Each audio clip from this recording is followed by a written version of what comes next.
Jake. I'm Tom. And we are VIMTV, Velocities in Music.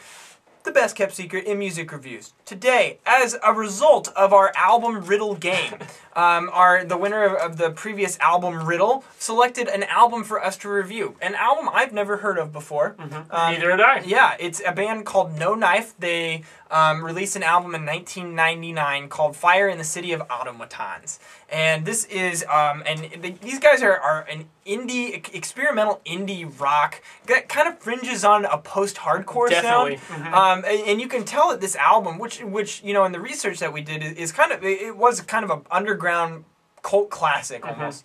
And it was obviously hugely influential with a lot of like the artists that were exposed in the early, or exposed themselves in the early 2000s as being kind of that post-hardcore scene. But this music has more of a mature sound to it. It's very much at its core, you know, it's just bass, guitar, drums, and vocals, you know. But it's creative in a way that a lot of post-hardcore bands never seem to be able to get. And so I really like the experimentalism that you see in more of the indie rock sounds, the tones. This is flat out, this is a guitar album. Yeah, it is all about the catchy guitar parts. And that's something that I really liked about it. Tom, what was your take on the general sound? Well, the first thing that I was just overwhelmed by was the number of bands that I felt I could relate little aspects of the sound to. And what I love about it is that they're able to do it without sounding too much like anything, even you know, 13 years after this album was put out. Which, what's interesting about it is that like half the bands that I would relate the sound to came after these guys, which just goes to show that they had an influence, you know, beyond their years. But I would, you know, there are parts on this album that remind me of, you know, post-hardcore acts like At the Drive-In, Thursday, Brand New, even stuff like Jimmy Eat World, a little poppier.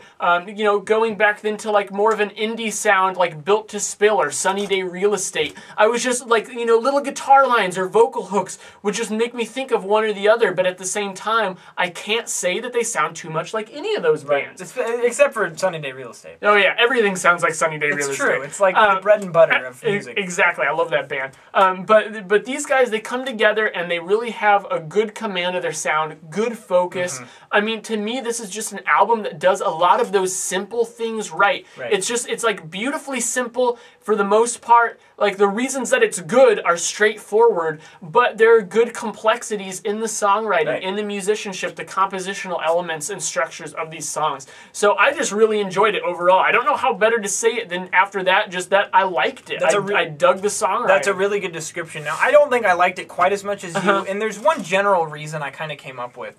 And that's just, this album is produced in a very specific manner. You know, it's 1999, you know, really high-tech production being in mass. I mean, it was available, but it wasn't available to everyone like it is today. So you're seeing this explosion of new artists right now just because it's so easy to get good technology to make music with. Well, back in 1999, that wasn't necessarily the case. It was just starting to be the case. So the production here is still very specific in that it was produced to be that garage sound. Kind of like these, I mean, it sounds raw. It sounds like I'm there listening to this band play. However, because it's a garage sound, I feel like the mixing is kind of weird. And it's kind of a double-edged sword because it makes the band sound true and authentic to their form, but at the same time, it's like I'm listening to it in like a room. It's like they're playing on a stage and I'm in the apartment up above the bar, and it's like I want to be right there. I want to hear more of the guitars.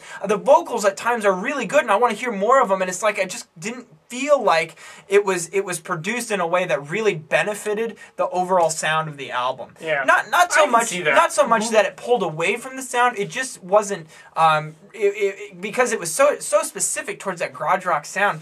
Or production style that it really didn't capture the band's essence, and because of that, I felt it harder to emotionally engage with some of the songwriting. But really, that's a minor complaint because I agree with Tom on most of the things that you said. You know, it's an eclectic experience that really kind of runs the gamut when it comes to rock songwriting. It's kind of a cool way to you know, kind of experiment with indie rock, especially for '99. One of my favorite things is the last track, the closing track is an instrumental track. And that's something like Tom was saying you wouldn't expect from a band like this, and something that I really appreciated. Tom, where are you sitting with this one? I'm giving it an 85. 85. I really enjoyed it. You enjoyed it. Like I said, I'm a little bit lower than you. I'm sitting at a 79 right now. It's right on that cusp of being a really, really good album. For Tom, it was. So we're kind of a little disagreement, but it averages out to be a low 80s album. Really good album. If you guys are interested in No Knife, if you haven't heard of No Knife, definitely go back and check this one out. And thank you, Thomas, for requesting this, making us listen to it. I remember seeing when we got the email from him saying that he wanted us to request this. I was like, I recognize that album name, and he had requested it like a year earlier, like May of last year, wow. I think. And finally, we were able to follow through and honor that request, and I was really glad because I really liked this album, so thank you. And this is a good opportunity to let you know, we take all requests and we log them in a spreadsheet. This guy loves spreadsheets. And let me tell you something, this list is extensive. Yeah. So when we get multiple requests for an album, we factor that in too, and we keep a log of everything. So, and it is our hope that eventually we hit a good majority of all these requests. Just by default, once you get up to a certain number of album reviews, you will eventually have to start reaching out to some of these, you know, requests that we've wanted to do for so long. And, you know, we're getting close to 500, so your time is coming. Keep the faith.